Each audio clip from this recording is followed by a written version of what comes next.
Hello दोस्तों, अगर आप छोटा सोचते हैं तो आपकी मेहनत भी छोटी रह जाती है। लेकिन एक लड़के ने अपने पिता से ऐसा सबक सीखा जिसने उसकी पूरी जिंदगी की सोच बदल दी। आखिर ऐसा क्या हुआ?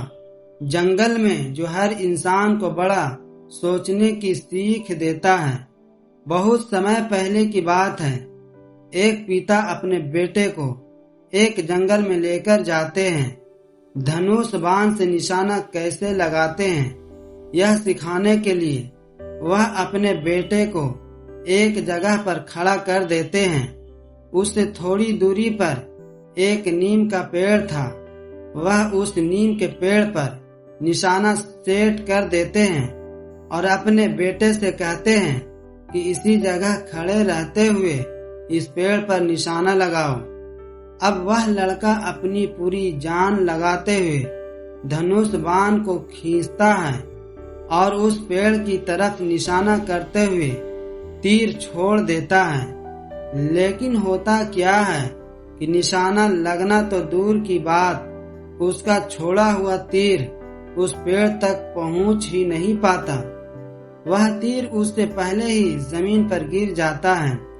अब लड़के की पिता सोचते हैं कि शायद मैंने टारगेट बहुत दूर दे दिया है। तब वह देखते हैं कि जिस नीम के पेड़ पर उन्होंने निशाना लगाया था उसके पहले एक आम का पेड़ था। अब वह उस आम के पेड़ पर निशाना सेट कर देते हैं और अपने बेटे से कहते हैं कि अब तुम इसी जगह खड़े रहते हुए इस आम के पेड़ पर निशाना लगाओ।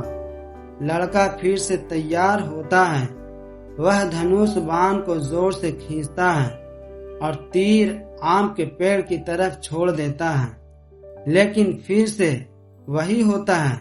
तीर आम के पेड़ तक भी नहीं पहुंच पाता और बीच में ही जमीन पर गिर जाता है। अब पिता को लगता है कि शायद टारगेट और भी नजदीक होना चाहिए। वह देखते हैं कि आम के पेड़ के पहले एक नारियल का पेड़ है। अब वह उस नारियल के पेड़ पर निशाना सेट कर देते हैं और अपने बेटे से कहते हैं कि अब इस नारियल के पेड़ पर निशाना लगाओ। लड़का फिर से तीर निकालता है और अपनी पूरी ताकत लगाकर धनुष खींचता है और तीर छोड़ देता है। लेकिन फिर से वही होता है। तीर उस नारियल के पेड़ तक भी नहीं पहुंच पाता और बीच में ही जमीन पर गिर जाता है।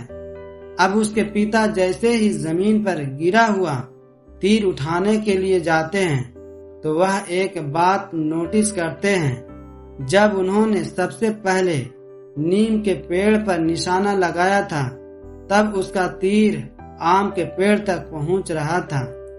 जब उन्होंने आम के पेड़ पर निशाना लगाया तब उसका तीर आम के पेड़ तक नहीं पहुंचा, बल्कि उससे पहले नारियल के पेड़ तक पहुंच गया।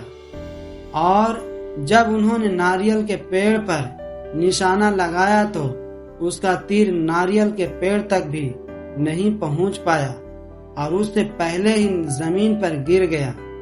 मतलब जैसे जैसे पिता टारगेट को अपने बेटे के पास लाते जा रहे थे वैसे वैसे लड़के का तीर भी उन टारगेट से पहले ही जमीन पर गिरता जा रहा था। पिता को समझ आ गया कि समस्या दूरी की नहीं बल्कि सोच की है।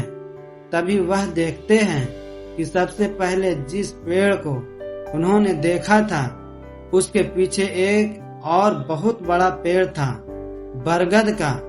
अब वह उस बड़े बरगद के पेड़ पर निशाना सेट कर देते हैं और अपने बेटे से कहते हैं कि अब इस पर निशाना लगाओ। लड़का इस बार भी अपनी पूरी ताकत से धनुष खींचता है और तीर छोड़ देता है। इस बार दोनों पिता और बेटा देखते हैं कि तीर अब पहले वाले पेड़ तक पहुंच रहा है। दोस्तों, यह कहानी सिर्फ तीर और पेड़ों की नहीं है, यह हमारी सोच और हमारे सपनों की कहानी है। इंसान का दिमाग एक धनुष की तरह है और हमारे सपने उस पर चढ़े हुए तीर की तरह होते हैं। जब हम बहुत बड़ा सोचते हैं तो हमारा दिमाग खुद को पूरी ताकत से खींचता है। हम ज्यादा मेहनत करते हैं, ज्यादा कोशिश करते हैं और ज्यादा दूरी तय करते हैं।